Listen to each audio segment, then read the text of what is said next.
పల్నాటి చరిత్రలో ఇప్పటికీ తలుచుకునే పేర్లు రెండు ఉంటాయి. ఒకటి బ్రహ్మనాయుడు, రెండు పల్నాటి నాగమ్మ. వీళ్ళిద్దరి వీరత్వం గురించి వీడియో చివరిలో చెబుతాను, గుర్తు పెట్టుకోండి ఈ రెండు పేర్లు. ఇప్పుడు పల్నాటి యుద్ధం గురించి తెలుసుకుందాం. ఆంధ్రదేశంలోని పల్నాడు ప్రాంతంలో 1182వ సంవత్సరంలో జరిగింది పల్నాటి యుద్ధం. మహాభారతంనకు పల్నాటి వీరుల చరిత్రకు దగ్గరి పోలికలు ఉండడం చేత దీనిని ఆంధ్ర భారతం అని కూడా అంటారు.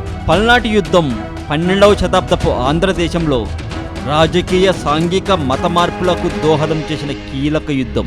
ఈ యుద్ధం తీరాంధ్రలోని రాజవంశాలన్నిటినీ బలహీనపరిచింది. కాకతీయ సామ్రాజ్య విస్తరణకు మార్గం సుగమం చేసింది.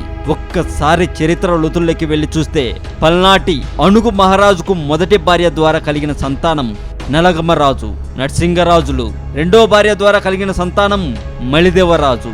అప్పటి రాజు అయిన అణుగురాజు బలుడైన నలగమ్మరాజుకి పట్టాభిషేకం చేసి అప్పటి రాజ్య మంత్రివర్యులు బ్రహ్మనాయుడను రాజ సంరక్షకునిగా నియమించి చనిపోయాడు అప్పటి రాజు అణుగురాజు.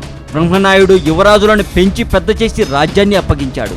అభ్యుదయ భావాలతో అంటరానితనం, మతభేదాలను రూపుమాపటానికి బ్రహ్మనాయుడు చేస్తున్న కృషి ఉన్నత కులాల వారి వ్యతిరేకతకు గురి అవుతూ వచ్చింది. క్రీస్తు శకం 1176 నుంచి 1182 మధ్యకాలంలో కారంపూడి వద్ద పల్నాటి యుద్ధం శైవులు, వైష్ణవుల మధ్య జరిగింది.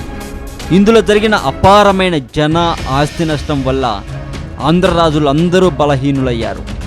ఈ పరిస్థితిలో ఓరుగల్లు కాకతీయులు ఇక్కడున్న రాజులందరినీ ఓడించారు. అయితే ఈ పల్నాటి యుద్ధం గురించి సమకాలీన శాసనాలలో కానీ ఆ తర్వాత శాసనాలలో కానీ ఈ యుద్ధం యొక్క ప్రస్తావన ఎక్కడా లేదు. శాసనాలలో పేర్కొనకపోయినా ఈ యుద్ధం జరగలేదని భావించుటకు వీలు లేకుండా పోయింది. పల్నాటి బ్రహ్మనాయుడు గురించి చెప్పాల్సి వస్తే, నా పలనాడు వెళ్ళలేని మాగాణిరా, ఇది